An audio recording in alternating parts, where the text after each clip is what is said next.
Stop eating what you're eating. Eat less of it. Cut out the sugar. Eat more protein. Drink more water. Stop drinking your calories. Stop eating bread. It's so easy.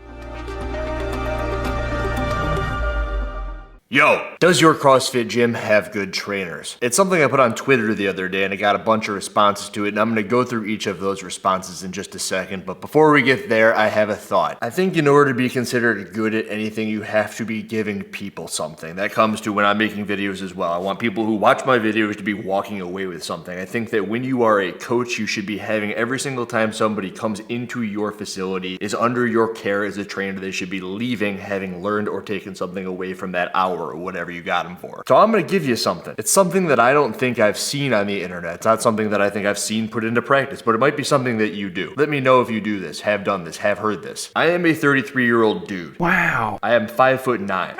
I've been 5'9" since I was 17 or 18 years old. Everybody's got a different point in time in which they reach their peak height, but that's when I reached mine. And everyone's got that thing. Eventually you get a little bit shorter, but that's when I'm gonna be like 60, 70, 80 years old. Until that point, I'm gonna remain 5'9". I'm gonna be that way for, I don't know what, 40 or 50 years. Everybody weighs different things for different reasons. And what I mean by that is some people will go through stages where they're trying to put on muscle mass. They're doing that for a purpose. You're going to gain weight and you know it. But that's a very small percentage of the population. So for example, when I was 17 years old, I weighed 140 pounds, even 130 pounds when I was in wrestling. I was 5'9" then, and I got all the way up to 210 pounds. But the difference between me at 190 when I was 25 and when I was 210 at the age of 31 is I was on testosterone. It made a whole lot of sense about why all that was happening. But for most people, the other 99% of people out there who aren't trying to put on muscle for a reason, they're gaining weight. And I was actually doing my monthly check on the CrossFit Level 1 PDF. Google it, you can look the thing up, and as I was looking through it, I had a thought pop into my head. There are an entire population of people out there that are the same height and they are gaining weight. They are becoming sick and they're avoiding the scale. And something that I would always echo to the people that would let me echo these things to them. It's like every single day you should be getting on the scale. It is a data point. And the thing that I do here, because I say I don't hear this very often on the internet, is that it's not good for their mental health to look at their weight.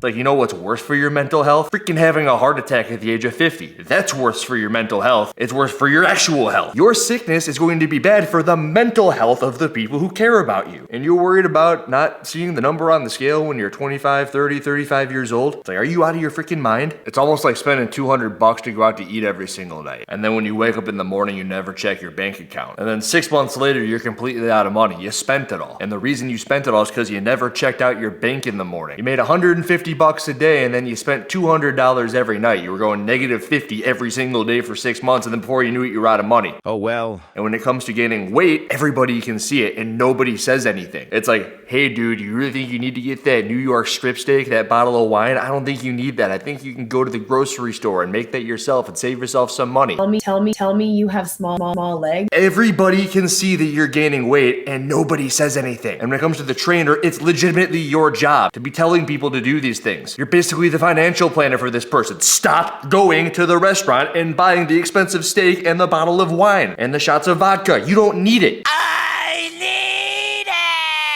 And if in 1 month you've added 10 pounds, and in another month you've added 20, and another month you've added 30, and you aren't gaining muscle mass, and you're definitely not getting any taller, then you know you need to fix something. Stop eating what you're eating. Eat less of it. Cut out the sugar. Eat more protein. Drink more water. Stop drinking your calories. Stop eating bread. It's so easy. And people are just trying to be polite. I'm so nice. So that's my quote-unquote service to the world of fitness, the CrossFit community, whoever wants to give that to whoever they want. Every single day you should be weighing yourself. Now on to the Twitter post. Do you have good coaches in your gym? Danny B has the best. She's out in New York. And I believe she's one of them. It's like she's giving herself a pat on the back. Andy, thankfully, yes. Captain Manny, sure do. In my honest opinion, no. They are just babysitters. Unfortunately, it's the only gym in town as well. So now my question to bring back strongmen, what is this, John Young's profile? Would be, is it the coach's fault? Or is it the owner's fault? Is it the manager's fault? Whose fault is it? Because I would say that usually it's not the coach's fault, it's the people who put them into that position's fault. If they are the owner, well then yeah, unfortunately it's the only gym in town. Hopefully someone opens right right next door and then they gotta level up their game. Tony, what's your definition of good coaches? Well, Tony, I think that I started this video with that. I think that in order to be good at anything, you should be providing value to the tune of whenever you are in front of somebody, you should be then allowing them to walk away with something. For example, get on the scale every morning. And then if you've gotten to this portion of the video, maybe some good stuff to analyze whether or not you have good coaches at your gym. The best coaches are the ones that get your clients through the door on a regular basis. They cannot help people if they can't get them into the building. Insert Zoolander clip. If they can't even fit inside the building. So would this be the clickbait? This is the clickbait of the gym world. Like any good piece of clickbait, the best videos deliver on the thumbnail and the title. So if you can get them into the door with a claim and then you can execute on the claim as the coach, then sure, yeah, I agree with that. Yes, they are very good, passionate about CrossFit and fitness in general. I feel like half of them don't understand nutrition or don't believe it. Alcohol at every CrossFit function, crap food, ignoring the entire base of the fitness pyramid. My question would be, how old are they? What are they doing there? Is it bothering you and other people? Because it's clearly bothering you to the point where you've made this post on my Twitter. And at which rate, if there are other people with you, I would recommend having a conversation with the owner. I know people really like to gather around alcohol. It's almost like a peer pressure sort of thing. Keep the alcohol out of it. In my opinion, it's a gateway to everything that we should be up against. Bad choices, crappy workouts, garbage eating tendencies. Good coaches are everywhere. It doesn't take much to be good at the job. Great coaches are hard to find. The best coaches become like family, are willing to stick their neck out for you and go the extra mile, and those people are like needles in a haystack. Hang loose emoji. I like this a lot, anonymous CrossFitter. My mind goes to who are the good and who are the great coaches in the CrossFit space, because Brittany Weiss was recently being interviewed and she was talking on, I think it was the Be Friendly podcast, about how she was at Invictus for a long time and then she went to work with Yami for specific reasons and she sees that she's getting way better at specific things for those reasons. And I'm just thinking, does Invictus have good coaches and Yami's a great coach? And of course there are examples of this everywhere. And I wonder which other ones there are in the CrossFit space that you could draw that parallel to. Who are the good ones? And I guess below that, who are the average ones and who are the bad ones? Yeah, there are really good coaches at my local CrossFit. They're always keeping an eye on form and making sure everything is done safely. I'm really surprised to hear how bad some coaches are. You have one job, how are you bad at it? Well, I actually tweeted something else recently. It's like there is still no professional coach. And I guess even if you were a professional coach, you could still be bad. There's bad doctors out there. There's bad freaking everything's out there. Teachers, plumbers, firefighters, police officers, you name it. There's all bad and they can all still be professional. So just because they are professional doesn't mean they're good inherently. And it's probably because they've become stagnant. Somebody somewhere has become stagnant, whether it be the owner or the coach themselves. And you're sensing a trend here. I think that there's this perfect harmony between the owners and the coaches and the managers where everyone's trying to get as good as possible for the people who walk into the doors. For the most part, yes, could be better, but overall they're creating a safe environment for individuals to learn. When I think that, the first thing that I ever thought about was I used to legitimately have boxes staggered away from the pull-up rig. Meaning if there was a steel beam behind them, I would have them move that off to the side just in case they fell backwards. I don't want them to knock their head on the steel beam. I don't know why. It's kind of an irrelevant thing. It's just something I used to do. Heck no, 30% are. The ones that came up with CrossFit early understand Greg's methodologies.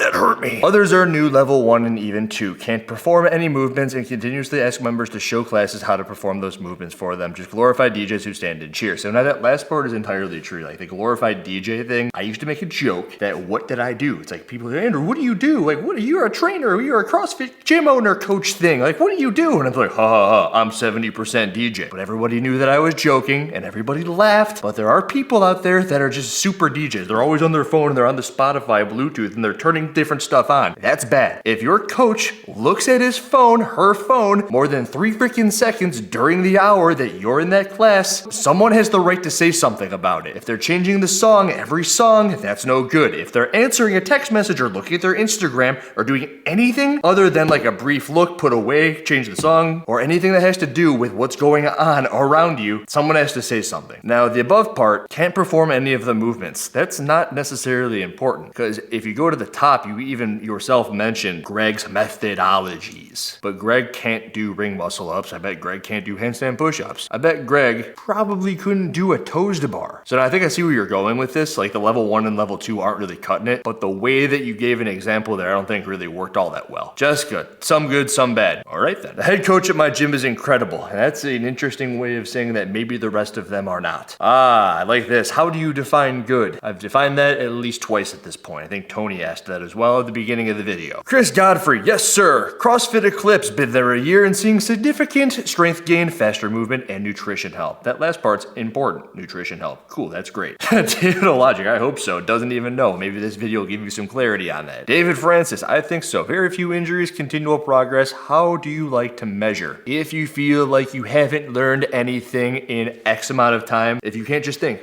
what did I learn at CrossFit today? What did I take away from the gym today? Then all of a sudden, maybe you're thinking, I don't have good coaches there. Taylor Foos, the best in the West. Kathy Stan, absolutely yes. That rhymed. Citizen Cope, he's smart and funny and attractive and the strongest guy in the gym. I work out in my garage, so I guess that would probably be this individual's husband. The picture looks like a transformer, so I don't know. Maybe it's a car. Luke McGill, negative. Uh-oh, that's not good. Mr. Blizzard, yeah. Tim Murray. I wonder if that's the Tim Murray that I'm thinking. World's Fittest Dwarf Tim Murray? Yup. I'm one of them.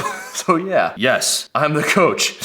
No. Dudley, check mark. Coach Cal, they're great for the community that we have. Now I wonder what that means. What does that mean? So now let's go to this comment section. Do you have a good coach? What do you think makes a good coach? And what do you think makes a poor coach? If you have a poor coach, what measures do you take to make them rise to the occasion, become better? Do you leave if nobody wants them to become better? And of course, how tall are you and how much do you weigh today versus how much did you weigh 6 months ago? Have you gained muscle mass? Because if you haven't gained muscle mass, you're probably becoming sick. That's all I have to say about that. Andrew Hiller, out. Please smash that like button, no one touches there now. Yesterday, you said tomorrow. So just do it! Make your dreams come true! Just do it! Some people dream of success while you're gonna wake up and work hard at it. Nothing is impossible. No, what are you waiting for?